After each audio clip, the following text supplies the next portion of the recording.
Support comes from Mosby Building Arts, specializing in bathroom projects large and small. Photo galleries at callmosby.com. From the St. Louis Public Radio newsroom, this is The Gateway. It's October 3rd. I'm Abby Larico. Happy Friday.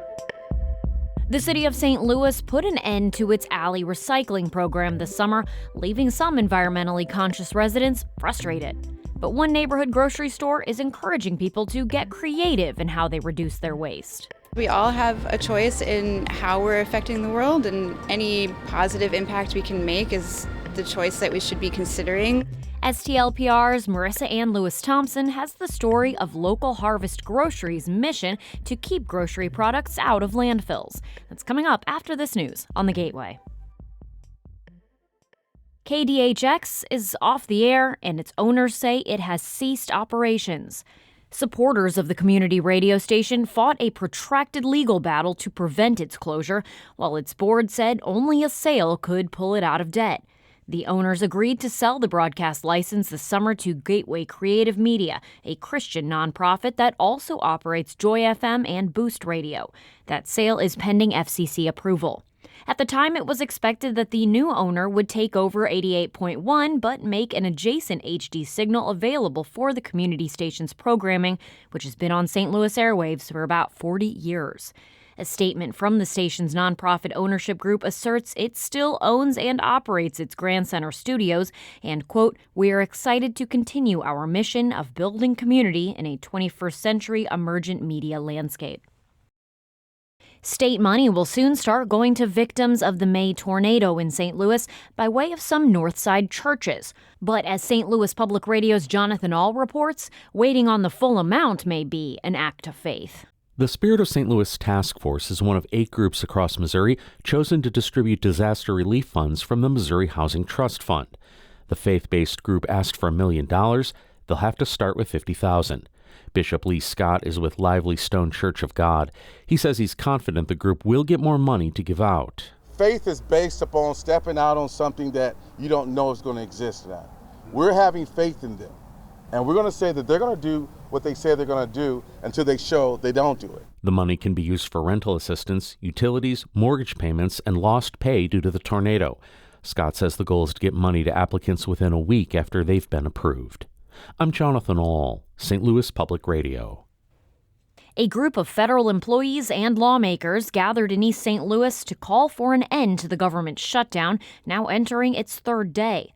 The failure to pass a spending agreement leaves thousands of federal workers furloughed or forced to work without pay. Democratic Congressman Wesley Bell of St. Louis County called the shutdown a cruel move. Working people should never have their paychecks, their livelihoods, or their family security held hostage to score political points. Union members from the American Federation of Government Employees in St. Louis say many were already living paycheck to paycheck. Democrats voted against a Republican spending bill this week as they push for an extension of subsidies for Affordable Care Act health insurance. A military transportation conference that was expected to bring thousands to town has been called off amid the government shutdown. The National Defense Transportation Association and U.S. Transportation Command's fall meeting has been canceled for next week. It was scheduled to begin on Monday and end Thursday at the Union Station Hotel. Last year, the event attracted nearly 2,000 people to St. Louis. The meeting was canceled because many government employees can't travel amid the shutdown. The conference is sponsored by Transportation Command, which is based at Scott Air Force Base, to provide an update from the military to its industry partners. It's estimated that private businesses support roughly 85% of the command's work. The Jama Birth Village in Ferguson has changed the way Black mothers experience childbirth in the region. Over the next month, the clinic is undergoing some changes of its own, as St. Louis Public Radio's Andrea Henderson reports. Okanshala Amadou founded Jama Birth Village in 2015 to help reduce health disparities among Black mothers. Now, she is passing on the leadership baton. Along with the transition, Jama is expanding to include a cultural heritage center. Midwifery and doula services will continue, but Amadou will lead a new space for the community to learn about African Indigenous midwifery practices. Our goal is to restore what we had and to make sure we can propel that into the future for better birthing outcomes. The new center will also house a traditional midwifery school and a museum that showcases the evolution of maternal care practice in African and Black communities. I'm Andrea Henderson, St. Louis Public Radio. There's a push for better early education programs in Missouri. Several daycares in St. Charles County and Troy have introduced a new, more intensive curriculum for kids as young as infants.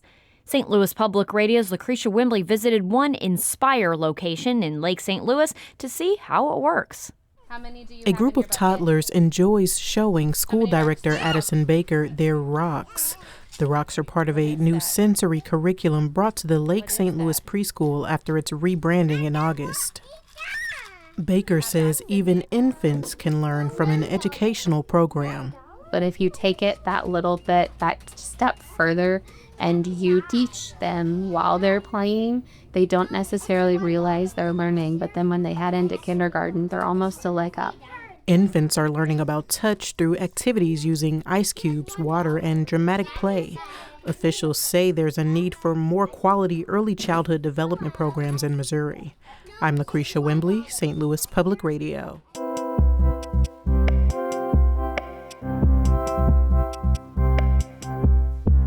Keep podcasts like The Gateway thriving by becoming a member of St. Louis Public Radio today.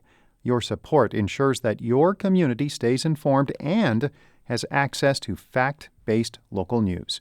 Give now at stlpr.org.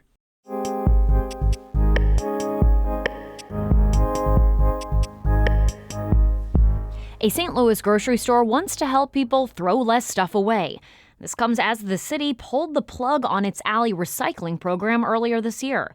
St. Louis Public Radio's Marissanne Lewis-Thompson reports on how Local Harvest Grocery is helping its customers reduce waste, one plastic container at a time. Local Harvest Grocery looks like a typical grocery store, but smaller, with a farmer's market appeal. The front of house is loaded with fresh, vibrant, and unpackaged produce.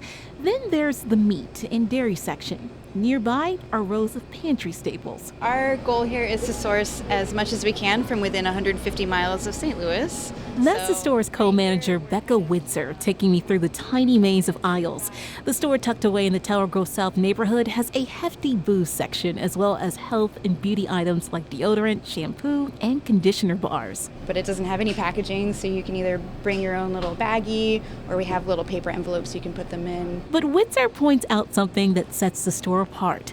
Nothing here goes to waste. We get a lot of people bringing in whole grocery bags full of their empty containers. Customers are encouraged to donate or reuse their old plastic food containers and glass jars at the store. Last week someone said they brought in a year's worth of their takeout containers. The containers are sorted, sanitized, and stacked high on a shelf in the store's crown jewel, the bulk section. Customers can bring their own or grab one of the donated ones and fill up on pantry staples. So if you forgot to bring your own container to refill, those are always here and available. I forgot mine, so I grabbed a free donated cottage cheese tub, and Witzer helped me fill it up with roasted pistachios to buy. So it already has the weight on the bottom. The roasted salted pistachios have their own scoop.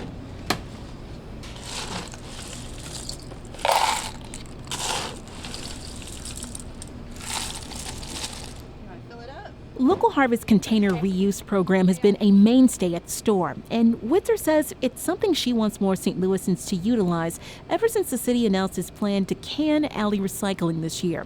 Chief Operating Officer Colonel Ben Johnson said during an August press conference the city cut the program because of staffing shortages, high costs, and contaminated recycling. It was a coin flip whether or not when you put that egg carton or milk jug or whatever it was into your blue container, that it actually ended up as renewed material. I think we can agree nobody is happy with that. Witzer's reaction to that was a lengthy Facebook post highlighting the store and other local businesses that offer convenient ways to recycle and reduce waste. I was just kind of like, okay, what can we do to really get everybody on board with the alternatives, since that's not going to be a resource for us any longer. Longtime customer Rachel Columbus says she's been able to put her own stash of recycled glass jars to use when she shops. So to know that I can bring those here and save money by buying in bulk and also do my part in recycling something is great. Whether St. Louisans choose local Harvest Grocery or another store, Witzer says there are simple swaps people can make, like using reusable grocery bags or buying unpackaged goods. We all have a choice in how we're affecting the world, and any positive impact we can make is the choice that we should be considering. So this is just a really easy thing you can do. You're already going grocery shopping. Witzer says it's paying off. Local Harvest Grocery has welcomed new faces to the store in recent weeks. From Tower Grove South, I'm Marissanne Lewis-Thompson, St. Louis Public Radio. Our Jonathan All edited that piece. The Gateway is a production of St. Louis Public Radio, a listener-supported service of the University of Missouri-St. Louis. Music by Ryan McNeely of Adult Fur. I'm Abby Larico, and from the St. Louis Public Radio newsroom, thanks for listening to The Gateway. Have a great weekend.